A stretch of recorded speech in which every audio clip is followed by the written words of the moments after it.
Bendiciones, le habla el doctor Luis Roberto Piña, presidente de la Academia Internacional de Capellanía.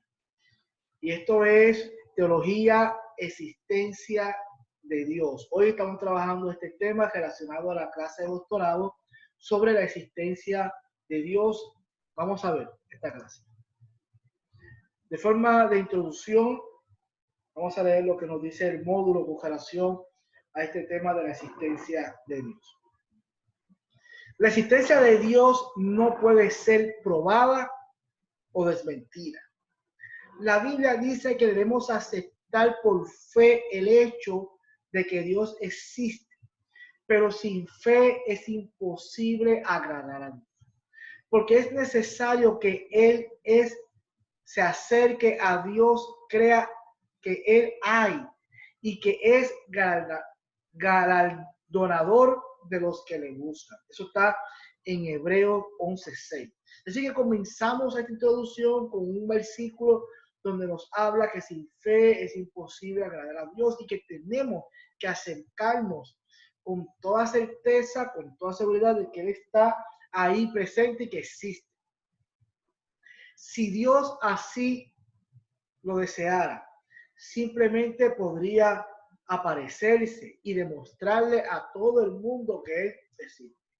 Pero si lo hiciera, no habría necesidad de fe. Jesús le dijo: porque me has visto, creíste. Bienaventurados los que no vieron y creyeron. Eso está en Juan 20:29. Sin embargo, eso no significa que no hay evidencia de la existencia de Dios.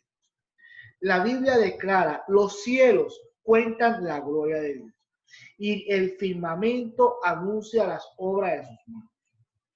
Un día emite palabra a otro día y una noche a otra noche declara sabiduría.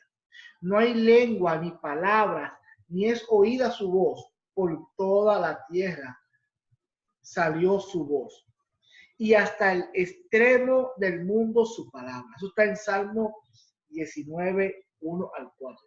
Así que la existencia de Dios no puede ser quizás probada o desmentida, pero sí hay existencia, ¿verdad? Hay una evidencia existencial de que Dios sí pueda existir. ¿Y cuál será? Pues mira, uno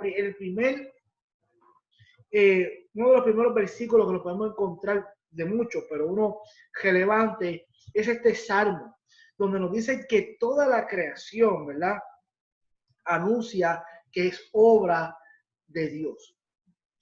Al mirar las estrellas, al entender la inmensidad del universo y al observar las maravillas de la naturaleza, al ver la belleza de la puesta del sol, vemos que todas ellas apuntan hacia un Dios creador.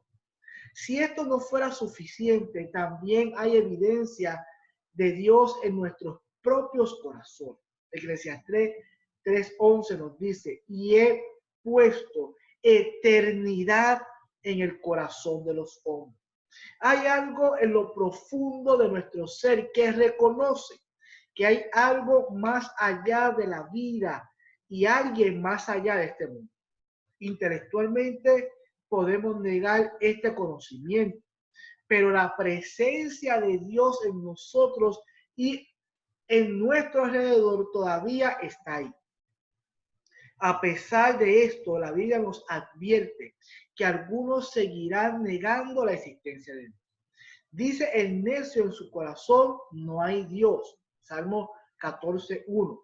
Puesto que la gran mayoría de las personas a lo largo de la historia, en todas las culturas, en todas las civilizaciones y en todos los continentes, creen en la existencia de algún tipo de Dios. Debe haber algo o alguien que cause esta creación. En otras palabras, ¿puede haber entonces una evidencia existencial de que existe Dios? Sí. Número uno, lo vemos en la creación.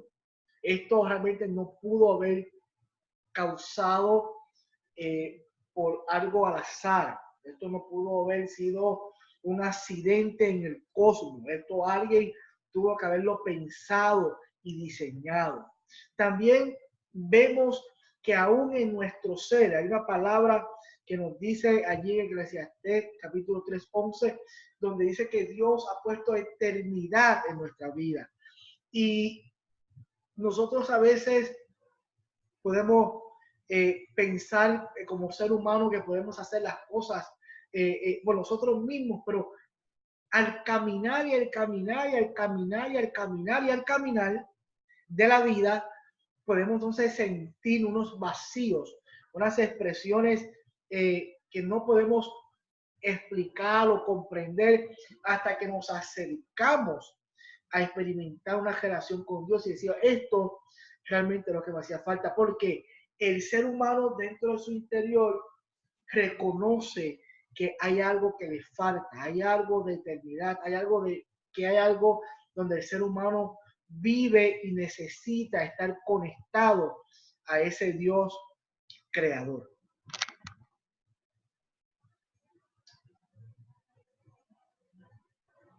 Algunos argumentos lógicos para la existencia de Dios. Vamos a ver. Además de los argumentos bíblicos para la existencia de Dios, hay argumentos lógicos. Primero, tenemos el argumento ontológico. La forma más popular del argumento ontológico usa básicamente el concepto de Dios para probar su existencia. Este comienza con la definición de Dios como un ser que no puede ser comparado con otro que jamás haya concebido. Entonces, afirma que existir es mayor que no existir. Y por tanto, el mayor ser concebible debe existir.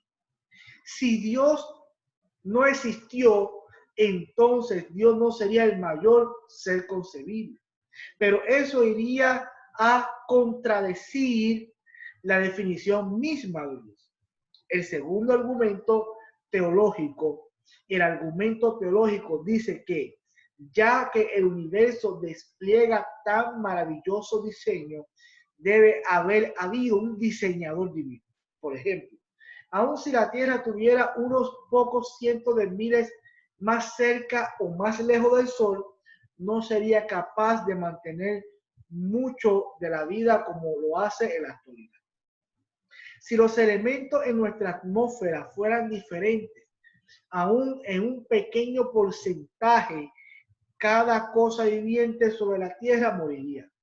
Las probabilidades de una simple molécula de proteína formada por casualidad es de 1 a 10 elevado a la potencia de 243, es decir, 10 seguido de 243, 0.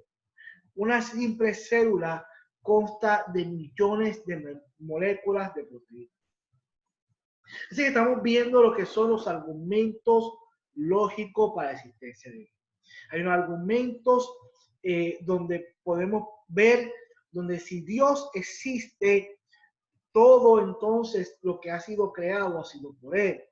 Y también vemos el diseño perfecto que hay, no solamente en la Tierra, sino en el universo, en cómo están alineados los planetas y cómo en cual nosotros vivimos, está en una posición, para decirlo así, perfecta, diseñada para que ocupe la vida en ese lugar.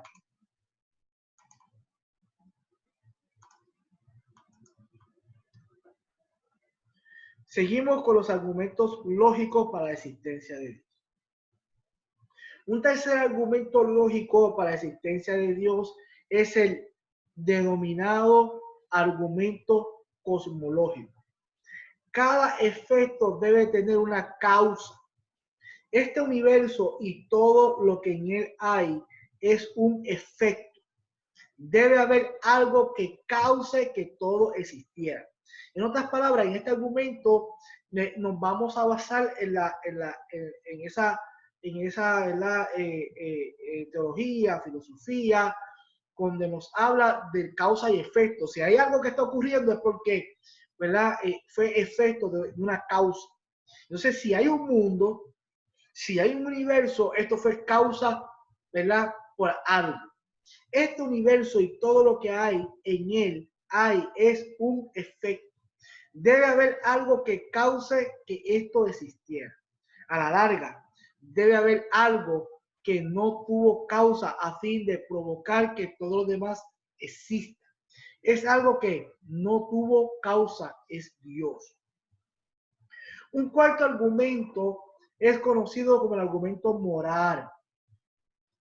Cada cultura a través de la historia ha tenido alguna forma de ley. Todos tienen un sentido de lo correcto o lo erróneo.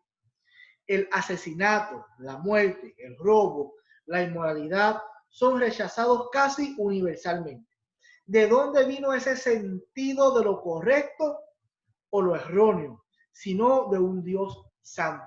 Este argumento nos habla de que esa eternidad que ha sido puesta en el humano, aunque neguemos una existencia divina de un Dios creador, dentro de nosotros experimentamos y podemos juzgar lo que es bueno y lo que es malo.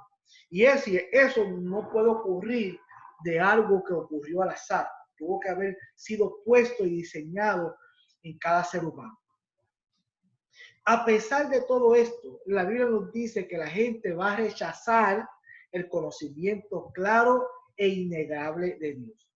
Y en lugar de ello, creer una mentira. Romanos 1:25 declara, ya que cambiaron la verdad de Dios por la mentira, honrando y dando culto a las criaturas antes que al Creador, el cual es bendito por los siglos. Amén. La Biblia también proclama que la gente no tiene excusa para no creer en Dios, porque las cosas invisibles de Él son eterno poder y deidad. Se hacen claramente visibles desde la creación del mundo, siendo entendidas por medio de las cosas hechas, de modo que no tienen excusa. Romanos 1:20. Bien importante sobre este punto donde la Biblia nos señala que lo invisible de Dios se hace visible ante la creación y por ende Romanos 1:20 dice que no tenemos excusa ante esto porque lo invisible se hace visible ante los seres humanos.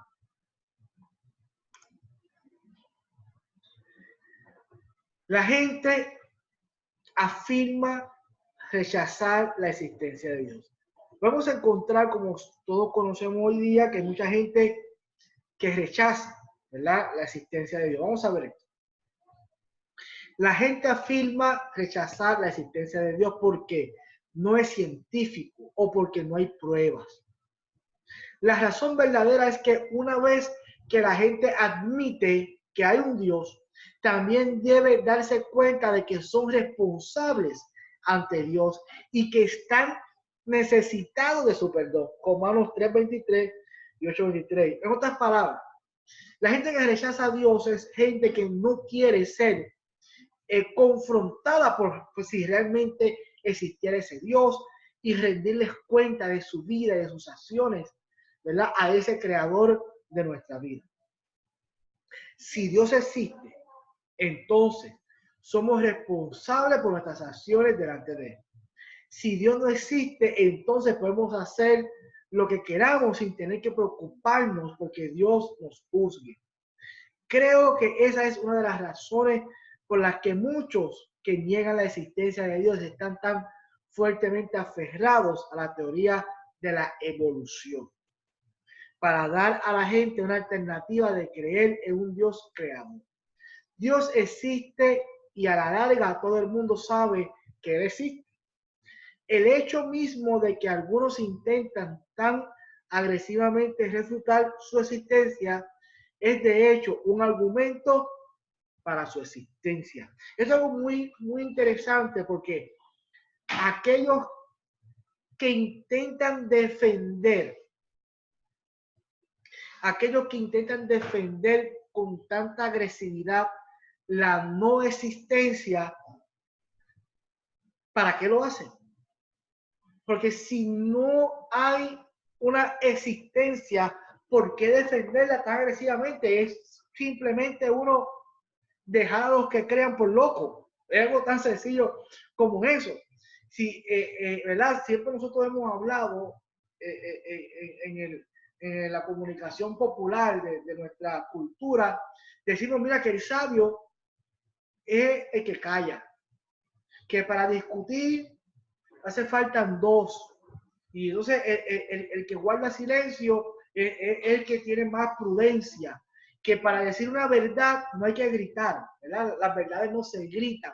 Entonces, si partimos de toda esa filosofía cultural de nuestra humanidad, porque entonces rompemos el parámetro en poder entonces defender y entrar en unos debates con algo que realmente no existiera. Entonces, entrar en esos argumentos de la no existencia es realmente argumentar su verdadera existencia de Dios.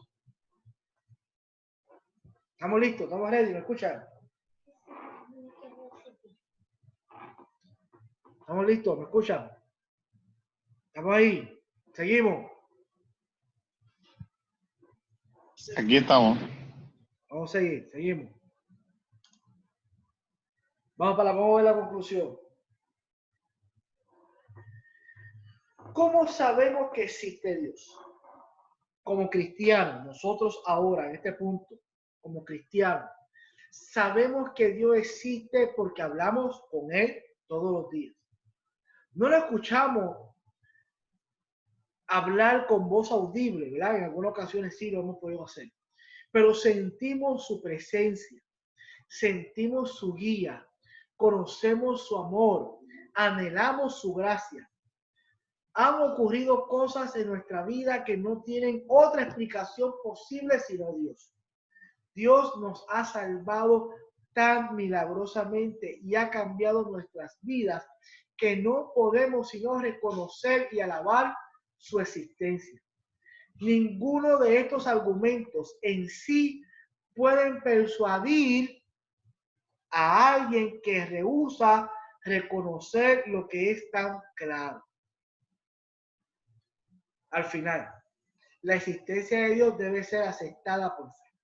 11:6. La fe en Dios no es un salto ciego a la oscuridad. Este es un paso seguro a una habitación bien iluminada, en donde ya se encuentra la mayoría de la gente. En conclusión, como le estaba hablando anteriormente sobre las otras clases pasadas, sobre la Biblia, sobre la Gran Comisión, la apologética, no hay nada que pueda contradecir a una vivencia personal. No hay nada que pueda contradecir a una experiencia personal. Por eso es que aquellos que hemos tenido un encuentro y una experiencia real con Dios, será bien difícil persuadirnos de lo contrario. Porque nosotros hemos experimentado algo personal, sea lo que haya sucedido, ¿verdad? Algún milagro, alguna situación personal, algo que hemos hecho ese contacto con Dios, con su poder, con su misericordia, con su amor, y que pueden inventarse mil filosofías, pueden inventarse miles formas lógicas para poder razonar y entenderle que un Dios no existe, pero para nosotros será bien difícil comprender y entender eso cuando hemos experimentado algo personal. Mira, para terminar esta clase ya la conclusión, por muchos años yo he escuchado en la iglesia predicar sobre el pobre Tomás. Y he escuchado las prédicas del pobre, le digo, siempre he dicho así, ¿verdad? Del pobre Tomás, porque las predicaciones que he escuchado, todos me tratan mal al pobre Tomás. Yo creo que yo soy el único de los maestros y predicadores que conozco hasta el día de hoy que defiendo al pobre Tomás. Porque en una ocasión los discípulos estaban allí, le dijeron a Tomás, hemos visto al maestro, el maestro se nos presentó y lo hemos visto, resucitó. Y Tomás dice, yo no creo esto, yo tengo que verlo, y no solamente tengo que verlo, yo tengo que tocar mi mano, tiene que tocar sus heridas, yo tengo que ver esto. Entonces, esta predicación ha sido una predicación para acusarme al pobre Tomás de que fue incrédulo, de que no tenía fe, y muchos temas yo me acuerdo con mi niñez, en mi juventud, muchos temas de predicadores, era ese, no sea poco de fe como Tomás, si no cree en el Señor, pero yo veía esta historia totalmente diferente. Y cuando comencé a enseñar la Biblia, cuando comencé a predicar, comencé a enseñarla de esta forma que les voy a comentar a ustedes. Para mí, Tomás no era que no tenía fe. Para mí, Tomás no era que era un incrédulo, ¿verdad? Uno que dudara de su fe. Para mí, el Tomás representa a cada uno de nosotros, que en medio de conocer esta gran noticia de que el maestro había resucitado y ver que todos sus compañeros habían tenido una experiencia personal de haber visto cara a cara al Señor, ahora este otro discípulo llamado Tomás, bendito el pobre Tomás, él dice, yo también quiero mi experiencia. Y yo creo que todos nosotros hemos pasado por eso. Yo no sé los que están aquí en esta clase, pero yo he pasado por eso. Yo me acuerdo en mi juventud, en mi niñez, yo también quería ser como Tomás.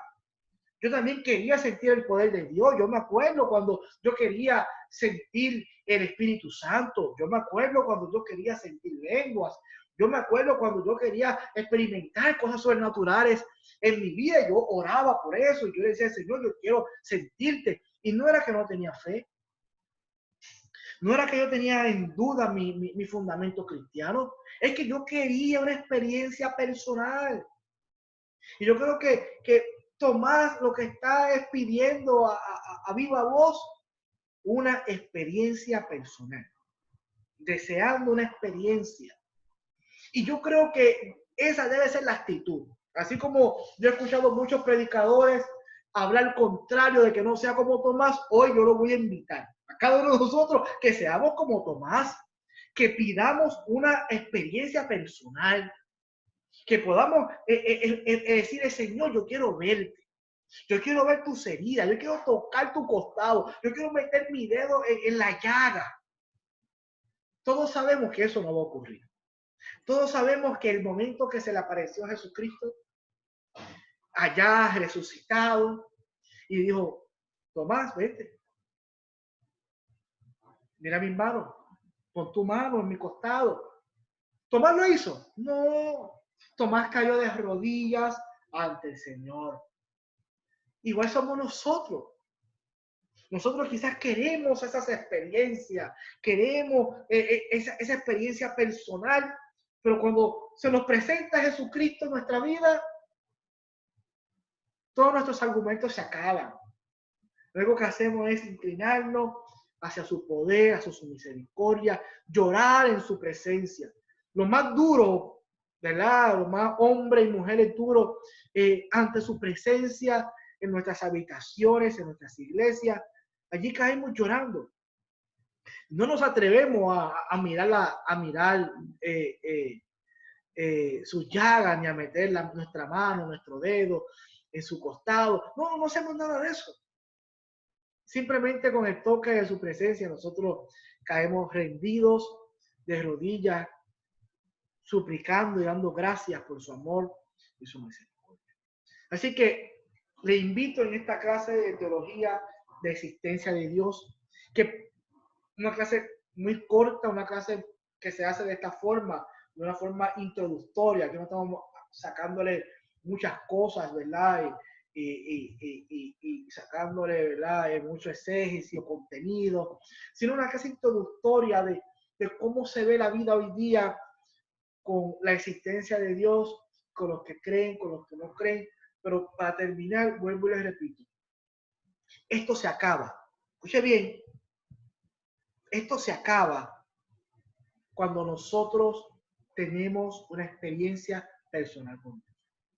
Y yo sé que esto se está grabando, otras personas van a escuchar la clase, y yo le voy a invitar, si usted tiene alguna situación con algún familiar, con algún hijo, con la situación de si cree o no cree en el Señor, ore, interceda, hágalo intencionalmente, provoque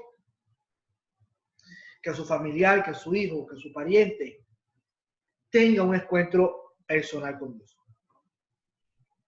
Lo que me dice la palabra del Señor de Génesis hasta Apocalipsis es que todos aquellos que han tenido un encuentro real con Dios no han vuelto a ser los mismos. Le pasó a Pablo. Pablo era un hombre muy estudiado en la ley y la escritura hasta que chocó con el caballero de la cruz. Se quedó ciego y se transformó en un gran apóstol para los gentiles y un gran fundador de iglesia. Todo aquel que conoce a Jesucristo no es igual. Su experiencia cambia. Ya no hay argumento, ya no hay filosofía, ya no hay nada. Y para terminar, esto se ve en toda la Biblia, incluso desde el nacimiento de Jesús.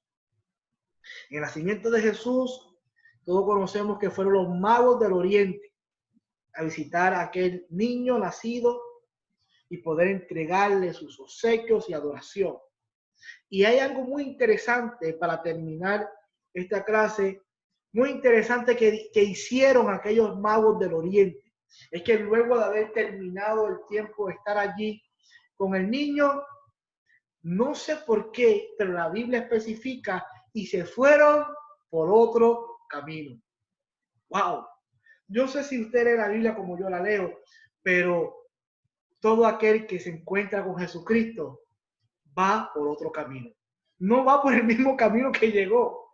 Todos somos cambiados, todos somos transformados, todos cambiamos de rumbo.